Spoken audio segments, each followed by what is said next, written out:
are in the beautiful south of France with the incredible, Seth Maxwell. I've heard your story.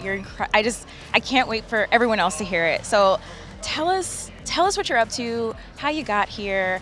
You have some incredible stuff to share, and I will stop talking so you can talk. No, you're amazing. It's wild to be here. Like I said earlier, I feel constantly like I'm the little kid at the big kids table, but I'm 35. I live in LA by way of Indianapolis, so Midwesterner, but I am a serial entrepreneur, social entrepreneur, and activist.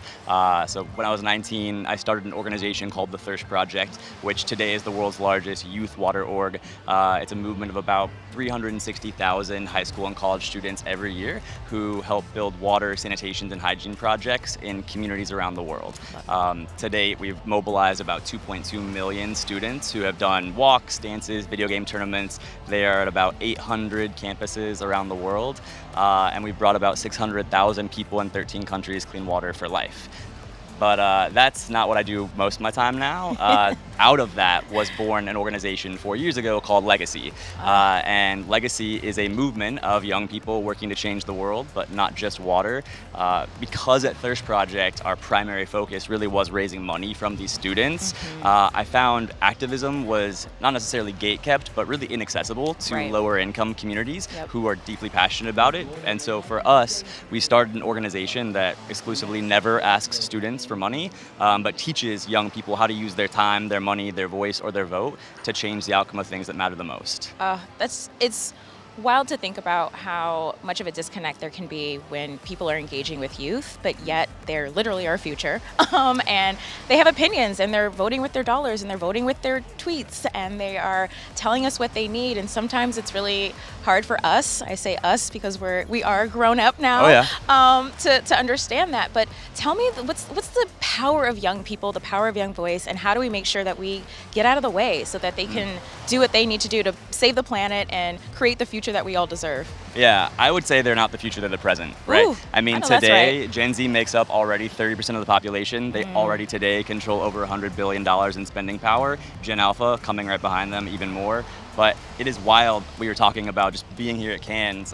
There's so many brands having conversations about young people. They'll leave here and talk to young people, but they're not here. They're not going to be at those tables making decisions about those brands, and frankly, they don't trust them. And so for us, I would say the way we can get out of their way is to have real conversations where we invite them to have a seat at the table and help make the decisions about the things that matter. Like we just did a campaign that activated students around climate change. We are really data driven. We survey them as much as possible, and students consistently say climate change is the #1 concern they have. So we mobilized tens of thousands of students to help protect over 2,100 acres of land that we purchased.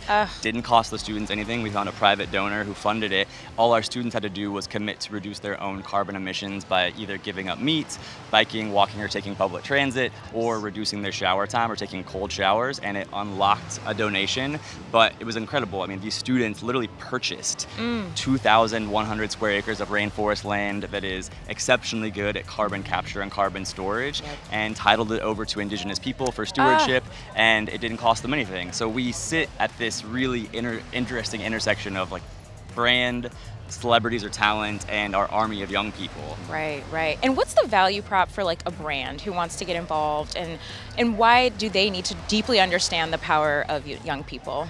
I mean, like I said, if you're not actively not only thinking about and thoughtfully integrating them into the conversations you have today, in 10, 15 years, they will be the #1 dominant buying population, and you're gonna miss out. And so for us, if you wanna survive, I would say it's not just a question of like feeling good or doing something nice, like it is a question of survival of your brand. And so for me, I think the value prop is when we do a campaign or when we work with students in our programs, we can gain, in the last campaign alone, like tens of millions of impressions across socials and traditional media, that for a brand, they get to actually fund and do good work. Our students see that they actually are showing up. It's not just like talking about purpose-driven marketing, but acting around it, making real impact, and showing that they care about the things that they care about. I I'm just obsessed, honestly, and I can't wait to get brunch when we go back to LA. But Yes. I just one last question. I love how everything you're doing is circular. It's intentional. You're talking about young people. You're talking about giving land back to indigenous people. You're talking about integrating these multi-generational strategies. I mean, how did you get so comfortable with this evolution? You started with water. You saw that there was more to be done. Like, talk to me a little bit about your own personal journey, just kind of being at the helm of such incredible projects. For me, honestly, like, I never was the Thirst Project. Like, the Thirst Project was quite literally hundreds of thousands of young people. And Yeah. today, like, I am not legacy. Like, it is this incredible community. And I think when you look at certainly Gen Z and the emerging Gen Alpha, like, Yeah. they are very community forward. And so for a brand or someone who wants to make impact, for me, the beautiful thing to witness is this evolution of what actually happens when you collaborate as a community. You invite not just the people with the most power or money or influence, but I mean, for us, the question is, like, how do we give access to the least marginal or the most marginalized people who have the least access to the things that they care about just as much as anybody else? I love it. And if I can live, I know, like, this organization is so about optimism, Yes, right? yes. And for me, like, I think, again, as you have these conversations and you're in this beautiful place that is like very disconnected from the reality that young people are living in, I think it's easy to feel very divided. Like, it's easier to find people to tear something down than build it up. But what I will say, and we've seen consistently with young people, is that, man, I'm a nerd, if you can't already tell. Lies. Right, like, the greatest scientific and medical discovery of our lifetime wasn't the discovery of the Higgs boson, I would say, but the sequencing of the human genome, because it revealed to us that everything that makes us different, from the color of your hair to the color of your skin, is determined by less than 0.5% of all of your genes. So whether you are in the south of France controlling billions of dollars of ad spend, or whether you are like living in Watts, where we have schools and students who are like trying to figure out not only how they survive, but like really dramatically change the communities they're a part of and build a better world, 99.5% of your genes are exactly the same. And if we spent that time focused less on the 0.5% that makes us different, and can figure out how to not necessarily be singularly unified in everything, but united, we could change the world. On that note, oh my gosh, I want to talk to you forever. But any last words you want to leave with the audience or the south of France? What's your? I never want to leave the south of France. I know, right? No, I would say, like, young people are not the future; they are the present. I tell our students all the time, if you see something, say something. The subway rule.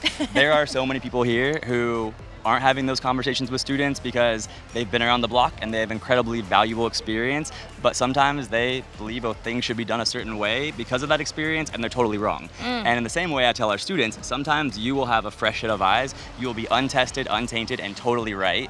Sometimes you will be wrong, and you should listen to somebody who's been around the block. And I can't tell either group of old people or young people how to tell the difference. I'd rather err on the side of saying something and being wrong than not saying something. I love that.